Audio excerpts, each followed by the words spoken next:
Thanks very much, Brian. A warm welcome to everybody to the final session of the day. It's been a fascinating day so far, with lots of depths of insights and different strands, and it's our job to, I guess, draw them all together. So we're converging this into a discussion around exploring the roadmap for good in tech.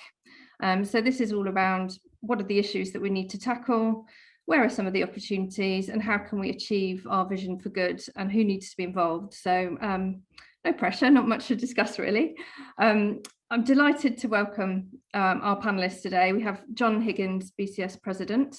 We have Chris Adams, who is Director of the Green Web Foundation and also Climate Action Tech Community. And we have Jackie Weaver, Chief Officer at Cheshire Association of Local Councils, and now a household name, turned campaigner since that video. So I'm going to turn to each of you now, and if you could just say a little bit more about your background and about your perspectives that you're bringing to the discussion today, we'll start with that. So Jackie, can we start with you? Thank you, Holly. Yes, as you introduced me, Chief Officer of the Cheshire Association of Local Councils and household name. But I guess the perspective that I bring to the debate today is thinking about some of the conversations that have gone on earlier. We in turn have a sector, that's the town and parish council movement, that have had a grounding in 1972 and possibly not moved very far forward since then. So the pandemic has moved us forward dramatically in terms of IT, but interestingly, there is no formal support for that going forward. It's fascinating. We can pick up on that later. John, can I come to you now? You may. Thank you very much, Holly, and very nice to be on a panel with Jackie and Chris. Thank you very much for inviting me. So I'm president for a year for BCS. It's a fleeting appointment, started in March, but it fits in very nicely with my beliefs that technology is basically a force for good. But of course, I've seen in recent years in the roles that I've had running the Tech Industry Association in Brussels, for instance, I'm well aware of the broader societal impacts, the questions that have been raised, the challenges we have to deal with. But nevertheless, I'm still very much a believer that tech's a force for good. There are challenges that we have to work collectively to overcome. And to be on this panel at the culmination of this day where we've been discussing some of those issues is really great. And I look forward to getting both to the meat of it and maybe even drawing out some to-go plans, as it were. Thank you, John. Chris. Hi folks, I'm one of the directors of the Green Web Foundation, where we track the transition of the internet away from fossil fuels to green energy, and I'm one of the organisers of Climate Action Tech, a community of around 5,000 or 6,000 technologists working from companies ranging from Alphabet to Google to Zalando, trying to figure out how to actually incorporate an awareness of climate into our daily practice. I'm coming from the point of view that technology is very much an accelerant of what's already there, and as a result, it really is something that we need to be mindful of and thoughtful about how we apply it to the problems that we see facing us. And I'm cheating a bit because I had 20 minutes to basically present this entire argument first thing this morning. So I'm going to hand back to you, but hopefully I'll go back to my notes every now and again when I forget what I'm supposed to be saying next. All right. We're not going to make you present your 20 minutes again, so don't worry, we'll just pick up on some of the theme. But what I've certainly heard before we jump into the questions is that we're making such strong progress across many areas. We've got a really good handle on some of the opportunities that are available. But I think there's been a sort of undercurrent of lots of dependencies, some risks that need to be managed, and things that could really throw us off course. So it is a delicate balance that we're navigating. I've certainly heard that there's work to do across the board in terms of education, from policymakers, professionals in the industry itself, our young people, as per the session that we just had, and also the public about the key issues in tech. And what we have to do really is encourage personal responsibility, but also building public trust. And this is something that I think is close to all of our hearts. I mean, BCS during the pandemic, we like to take the temperature on some of the issues and the sentiment out there. So we did a survey around the algorithms, and we found that over half of adults have absolutely no faith in any organisation to use algorithms when making judgments about them in issues ranging from education to welfare decisions. So I think it shows that there's a lot of work to do here. And we're relying on the big tech companies to an extent to behave responsibly, as we said, towards users, and also on government to give us the right frameworks and the right guide rails for all of this. So I think it's a potent mix of requirements and different considerations, so plenty to discuss hopefully. But to narrow this a bit, I'm going to pick up on 4 of the themes that we covered earlier, and talking about professionalism and ethics, also the digital divide, the work towards net zero that Chris talked about at the beginning of the day, and also diversity and inclusion, making sure that we've got that proper base and proper participation in what we're doing. So this is much broader than just the technology itself. John, if I could start with professionalism and ethics, I know this is something that you talk about a lot. What role has this got in shaping and steering the future of technology? Yeah, and I'll try and draw on some of the things that I've heard today in picking up that point, Holly. But first of all, I was thinking about that sort of question as you asked it. I was thinking, if we were at a medics conference, can you imagine that question even being asked? You know, what role does professionalism and ethics have in the medical profession? I mean, it's just unthinkable that you would ask it.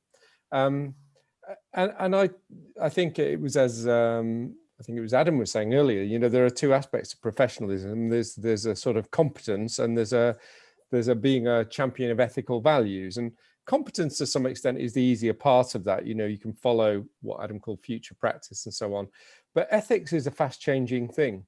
If you don't believe me, go and watch some comedy programs from 30 years ago. You know, the sort of ethical values of the society 30 years ago are quite different. And if you think about the challenges that we have trying to work out the right sort of ethical framework for AI, you know, when you get changing societal values and new technologies coming together, it's difficult to keep track of that. But there's no doubt that having the right ethical values as combined with the right competencies is really, really important. And we expect that in medics, not just because we think it's a good thing to have, it's because we'll get better outcomes that way. It's sort of obvious to us that we'll get better outcomes that way. So we're doing this because we get better outcomes. And one sort of other point I want to make about that professionalism and ethics is, you know, I think 10 years ago, professionalism and ethics the debate was often framed as how do we balance that with innovation? I think that's completely the wrong way, and I think we've moved on a lot from that now. And I think if you listen to what Rashik was saying this morning about CTOs and what the CTOs care about, I think our job now is to equip, empower, and give confidence to our professional leaders, both on the demand side, so that if you're in a bank and you're a CTO, you're saying, we must only employ professionals and we must only employ companies that use professionals. So the demand side has to drive the need for it, and the supply side will then respond to that need. But I do think it's about professionalism in the leaders.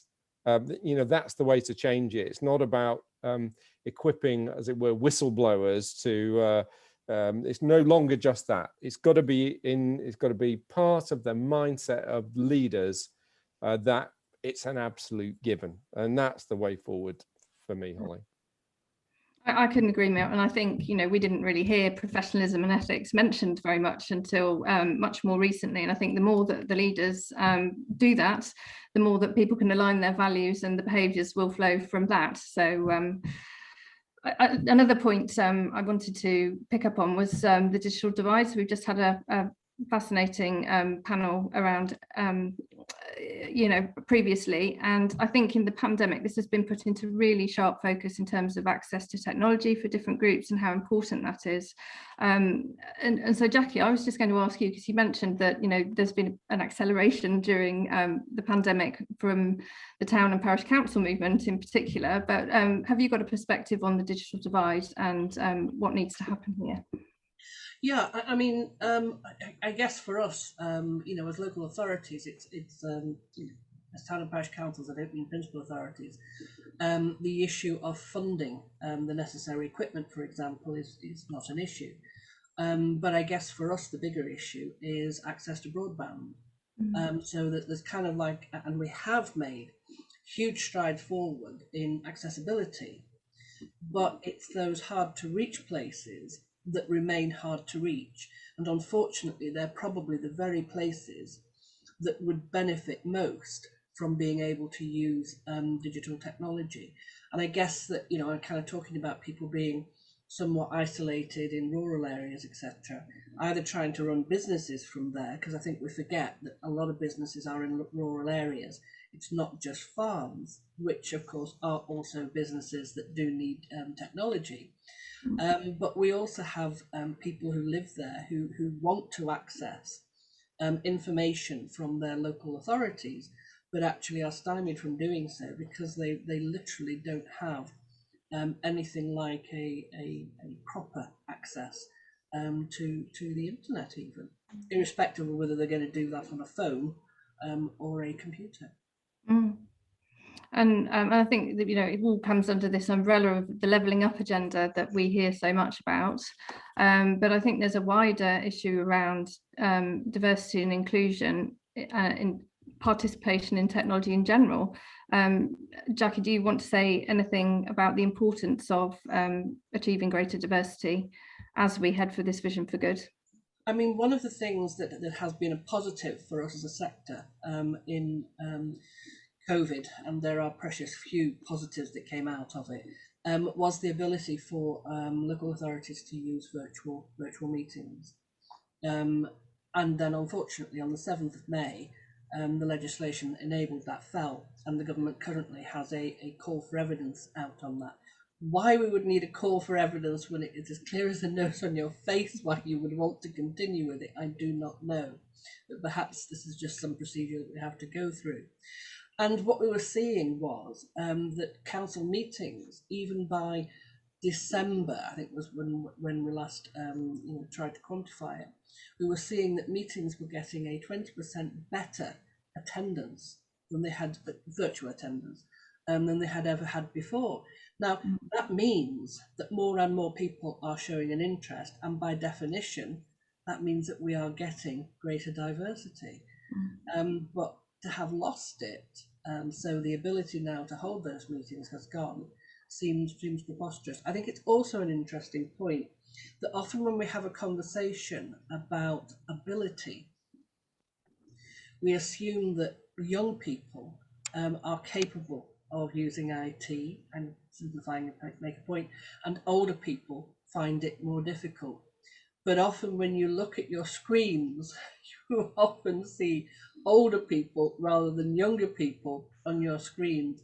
And I think that there is a willingness from the older generation to get involved. And it's about how do we break down those barriers for them to get involved. I don't think they are necessarily the barrier. Do Chris or John, do you want to come in on that point at all? Yeah, okay. Yeah, I think so. We're talking about the idea of representing the voices of younger people as part of essentially like pretty much the governing structures and how our society works.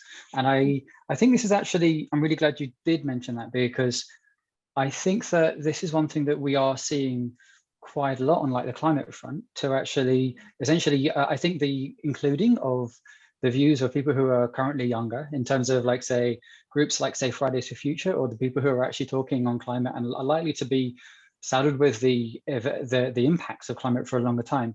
You are seeing there's a need to include them, but you're also seeing a lot of kind of, what's the best way to describe this? You are seeing some wind, and you are seeing I guess, the use of digital technology, making it possible to include some of their wishes in some parts of the world. I mean, in the UK, there isn't, there are some examples, but there's a really good example in Germany right now, where you've basically had a bunch of teenagers basically saying, look, this, the way the law is currently set up, we do, this is impinging upon our rights as people who will be growing up over the next 40 to 50 years. And they've been able to have access to government and to able to get essentially laws changed to come up with much more equitable outcomes, and hopefully bringing things like bringing Germany to something close to the ambition that the UK currently is exhibiting on climate right now, or at least has committed publicly to. Mm-hmm. If I accept your invitation to join in with this, Holly, and try and link it to the roadmap in a way, you know, the plan for the future. If our ambition is to use tech for good, and we're going to come on and talk about that, it's clear that we have to have input from as many different parts of society as we can, and so we have to understand, well, what are the opportunities and barriers for our rich and diverse society, and you know, without that, we won't understand it. I mean, I understand the challenges I had in my career as I was going through, but they'd be very different from people from different backgrounds, different demographics, different age groups, so on. So it's very important that we listen to all those voices. I mean, really important. You know, we won't get a roadmap if we don't do that. And so we've made that in BCS, this inclusion, diversity, and equality or equity. We've made that one of our sort of key themes for that we're going to engage with. And as you know, Holly, we've got very active groups in BCS of members who can bring a practical experience of the what we need to do to maximize inclusion and both diverse workforce and benefits of technology for a diverse society. So we're very active in BCS. We're making this one of our key themes that we will engage on, and we are really tapping into the very broad experience of our very diverse, not quite diverse enough, but increasingly diverse membership in order to help us to do that. Absolutely. Yeah, the groups are both in terms of online participation. So picking up on the point that Jackie mentioned, we've had fantastic success through that, and we've been able to be much more inclusive internationally as well, which has been brought new richness to our community, certainly. And also lots of different groups on different themes. So a really vibrant thread that we want to continue. So just, Chris, I wanted to come back to you before we move on to thinking a bit more about the different protagonists and pick up on the themes from your talk this morning, because technology is very much part of the solution. But I think the starting point is that it's also part of the problem, and it's getting that awareness out there. So what role can technology be playing in tackling the climate crisis and working towards net zero? So in the talk, I used I named three kinds of levers that I think it's useful to think about technology being quite good for. All right, you can think about technology being good for reducing consumption of things. So this might be switching something as mundane as no longer needing to drive to a store in order for you to get say a DVD and then come back and then put it so you can watch something, compared to just like being able to access the internet, right? So that is a way of substituting a relatively emitting activity with something which is more efficient. And that is one thing that I think is pretty, that's, you could see that as very much a success story. And in the UK in particular, because the UK's grid has been decarbonising particularly quickly, it's actually that's very much a net win in almost every single case that I would think of off the top of my head, right? Another thing it does is it helps on the intensity part. We will need to transition away from essentially polluting fossil fuels, which cause lots and lots of harm right now, to something which is greener. And there are ways that you can do that, and then technology can help speed that transition, either through smart design in terms of a grid, or making it easier to get capital allocated to speed up investment in, say, lower carbon technologies. So there's a chunk there. And then there's also a thing that I class as kind of direction, which is a way to provide, to allow people to have more control over what kind of direction, what kind of world they want to be moving towards, or give a platform to other people. And the example I probably would point you to is, there are examples like, say, the one I mentioned this morning with My Society, and making it easy for people to understand what kind of decisions are being made at a local and central government level on climate, and also how to engage with that, to become part of the democratic process. Because it's very, very easy to think of technology as a kind of replacement for this, but it makes a lot more sense to use it as a complement to these things, so that you actually have you don't end up with like parallel tracks, and people do get exposed to wider groups of people. You could also point to examples of like just Greta, the whole Greta effect. I do not think we would see anywhere near the interest or even if anything like the amounts of activism from lots of younger people if they weren't able to see what was going on and learn from each other as quickly as they have been learning. Because this is absolutely necessary. And I feel like this kind of stuff has been really, really useful for allowing kids to basically see where techniques are working in one part of the world and replicate them elsewhere to achieve much more equitable outcomes than we otherwise would have seen. Yeah, I think the campaigning point is really, really interesting. So as we move on to thinking about, well, who do we need to involve in achieving this roadmap for good? Figureheads and campaigners really have a strong role to play in this. Not just that, but I think in terms of motivating and activating. Jackie, you've become a campaigner in your own right after that initial bit of exposure. And I guess it's not always easy, but is there anything that you can share from your experience in terms of the role of campaigners and how you see that as part of the force for good? Yes, thank you, Holly. I guess for me, I feel very passionately about local, and I think sometimes we overlook it. I think that, talking about politics generally, I think that there is a sense of being unable to influence national politics, and much less so being able to influence international politics. And I guess what I want to sort of keep reminding people of is the value of local, and that actually one of the big issues, even when we're thinking about things local, is that people, if they can't see a solution to the problem, whatever the problem is, they tend to step back from it and say, well, if I can't fix it, I won't do anything. And I guess what I'm trying to say is do something rather than nothing. And although you may not change the world and you may not change national politics, what you can do by getting involved, and we talked about how there was now, temporarily we had that new platform that we were able to use. Hopefully we'll be able to use it again in the future, so that more people can get involved with local democracy, see that they can make a difference locally, and that encourages us all to do something.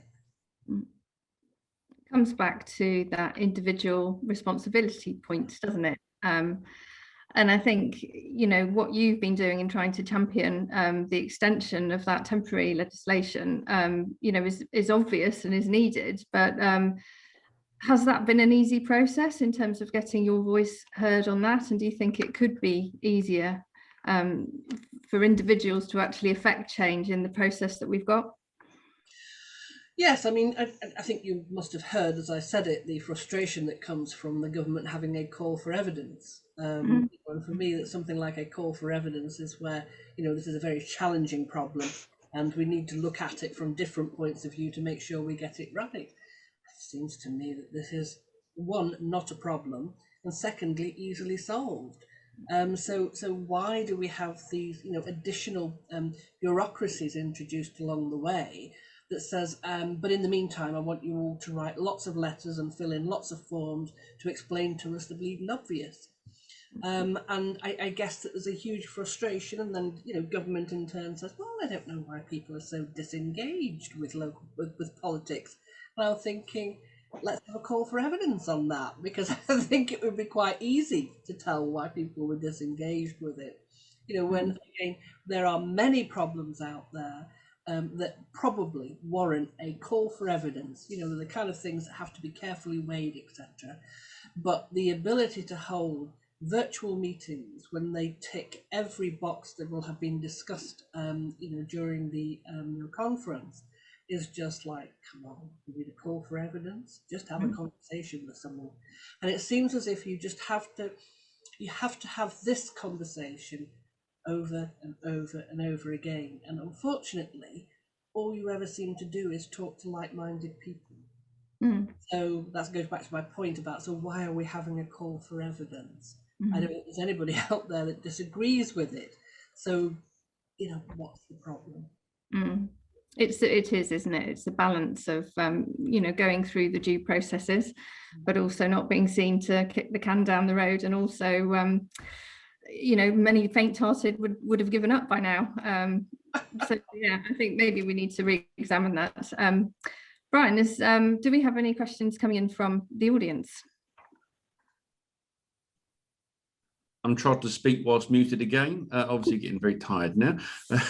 We do have a couple of interesting questions, actually, and one of them is sort of tending towards this subject of who should be included in the roadmap. In fact, I'm going to give this one to John, I think.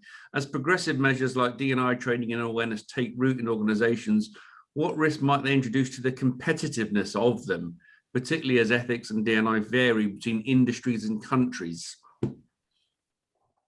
Yeah, I like the rider there, particularly as they vary. But one of the things I've done over the last few years is I've been an advisor to a European project called the Intelligent Cities Challenge. And this has been going a few years now in one guise or another. And the job is to help 136 European cities take advantage of digital technologies to address their societal challenges. Mobility in the city, pollution in the city, and it's all across Europe. But interestingly, also includes Londonderry, which I think is UK, Northern Ireland. So, but there are no other British cities involved. But one of the lessons that we've learned from that work is don't have a top-down plan, right? Don't have a top-down plan. But rather bring together 4 key constituencies: the business community, which includes bodies like BCS, the tech leaders, the local authority, Jackie. It has to be done, with whatever format that local authority is. Local academia, in whatever form that happens to be. I mean, different cities have different makeups, but local academia always, and then civic society in some form or another, so that there is citizen engagement. And everywhere you look, all the successful programs all have those elements. And it really stands out. You miss one of those, the program's not as good. So I think it has to, and then there has to be a sort of local convener. So I'm absolutely with Jackie. I mean, I know we're a bit centrist in the UK, but I'm absolutely with Jackie. Local works best. Cities are really important, and that's cities in its broadest sense, towns, metropolitan communities. So I think it's really obvious who has to be involved. Organizations like ourselves have to get much more on the front foot on this. We have to really grab the fact that people are crying out for good uses of digital. We have to encourage our leaders to actually step into that role and take that, not just assume that somehow we have to be a ginger group of sort of people who are against things, but rather we have to step in, we have to be the champions, we have to tackle the problems and deal with the opportunities, and take advantage of the opportunities. But I think the question is, it's do it locally, follow the sort of local dynamics, and that way, Brian, you deal with that different ethical values in different parts of the world. I mean, I'm just talking on a European basis, but interestingly, there are 10 international non-European cities working with that community from the States, from Singapore, wherever. So, there's a big movement to do this locally, which I'm sure will be music to your ears, Jackie. So apologies for the technology fail there. So I just jumped out and came back in again. So we almost got to the end of the day without that. So I wanted to just also pick up on the cities taking advantage of technology and the work that you've been looking at, John. And I was thinking surely that must be a big opportunity for you, Chris. I mean, we heard earlier about, urban areas taking responsibility and sort of giving clearer planning guidelines for things like data centres. So, what would you expect to see in the sort of environment and the Smart Cities initiative that John's talking about? So one thing that did come up in the conversation in the morning was basically a real need for there to be dialogue within, say, like local governments and the existing communities. So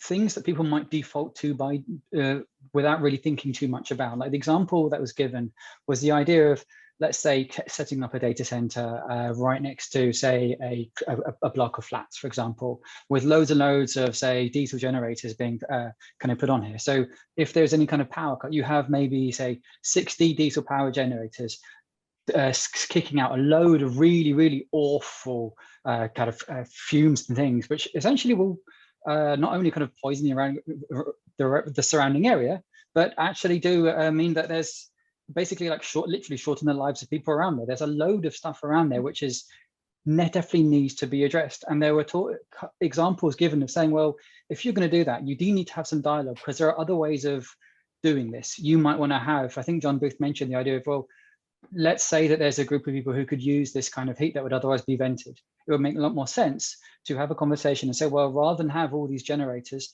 let's have something like a combined heat and energy plant instead, which basically allows to the people who are in the same space access to kind of clean heat to help essentially provide something which they would otherwise not have access to. And I think there is a real need for that kind of, I guess, inclusion of people's different views and awareness that right now the default can often be, for want of a better word, like somewhat insensitive, and in many cases just downright harmful. So I think that you do need to have that kind of dialogue for that. So I'm staying with the sort of business communities. John, you've talked about market forces and how you think this has got a real role to play in sorting out the roadmap for good, which is an overview that you've talked to me about. Can you say a little bit more about that? Yeah, and Chris sort of alluded to it in his opening remarks this morning as well, I think. But I mean, it's a sort of it echoes what I've just been saying about the different communities needing to be involved. So I am a great believer in that markets and businesses will eventually, given the right incentives, follow what will make them successful. They will follow the lead they're given. And I think our job as society is to set those incentives correctly. We know that sometimes there will be market failures and we will need to put in a sort of regulatory framework. Put regulation in place takes a long time these days. I mean, it always has, but now that time is more pressing. So we need to think about, how do we create incentive? I mean, an example is, and I think we've already talked about it a little bit, is the moves towards much more sort of ESG monitoring. And, so companies are sort of aware of those sorts of things and will change their behavior accordingly. So I think the right model here is a sort of multi-stakeholder model where society and local authorities take the lead, and societies like us take the lead, setting acceptable standards for businesses to conform to if they're to be successful, recognizing that sometimes it won't be enough, and that we will need other things to do more than nudge them along. We will need hard regulation, but it ought to be the last resort because it takes a long time and it's usually a bit out of date when it gets there. But I think that model of using the powers of all the different of the different parts, whether that's local authorities or the business community, is bringing the best of them all together in a multi-stakeholder way, agreeing maps at a local level, feels to me very doable, and that's what we ought to be aiming for. And Chris, you've got, you mentioned you have 5,000 different organisations as part of climateaction.tech, and so you probably have a perspective on this also in terms of, to what extent is there a call for more incentivisation, for example, and more intervention from government? So the thing I would probably say is that when we talk about, say, the idea of, okay, markets as a way to achieve some kind of goal or don't get in the way of the market, it's really important to be aware that a market is a tool for achieving a particular goal. And if you don't have the right people in the room to actually decide what your goal is that you're trying to achieve, it's really not going to work, and you'll end up with loads of really, really terrible outcomes and really unhelpful outcomes. And like this is, I think it's when we do talk about this idea of, like, say, markets being an effective tool for doing any of this stuff, I think it's, what's the best way to describe it? I would say that when we look at, say, climate examples of, say, policies that have been effective, they've largely been where you've had people saying, well, we want to achieve a particular goal, and then let's use a market to do this. And or let's see what the way a market is currently set up and see what's currently wrong with it.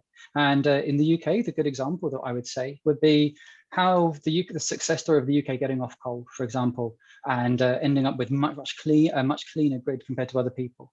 Now, that took a deliberate decision by people saying, well, as society, we value access to clean air. We value access to children having essentially less dangers being presented by climate change. That was not a kind of thing that was solved by the market. And if you didn't have people come in to make that change, you wouldn't have seen anything like the decisive action that you have seen from the UK, right? So I really think that it's important to be talking about the policy goals first and the direction that you want to go first, and then see who's in the room, and then talk about markets as a way to achieve a particular goal for this. Coming back to the idea of things like ESG and stuff like that, generally the things that we have seen is that there is a real demand or interest in having kind of enough stability so that you can then start planning around planning around, say, some kind of transition to end up with something more equitable. The example I used when I was giving a talk this morning was the UK basically switching to become a leader in, say, offshore wind, for example. The government said, our policy is to decarbonize our grid. This is where we're going to do it, and we're going to put something out to the market to actually get something done. But they'd already made a decision about what society values. And if you don't have people in the room to talk about what society values, then you can end up with scenarios where people are needlessly being harmed, or us ending up with terrible air quality standards for a really, really long time, which has a massive human cost. And we did end up seeing a response from that. So that's kind of the thing I would probably try to temper this discussion about, like, a real enthusiasm for markets, because markets serve whoever's currently in power really, really well. And in many cases, if you are being serviced so well that you don't notice this, then it's quite easy to just assume that markets will always be good, rather than actually being caught on some of the edge cases of this sometimes. Just to be clear, Holly, that's absolutely, I totally agree with that. You know, markets will, and you said it very eloquently, Chris, markets will respond to the signals, but you do, and that's why all the stakeholders are important. The only area I would very quickly disagree with Chris, don't wait to see who's in the room, but actually get the people in the room that you want. So I suppose the other variable in this is how the public is going to respond. And Chris, you mentioned briefly about trying to second guess what the issues are.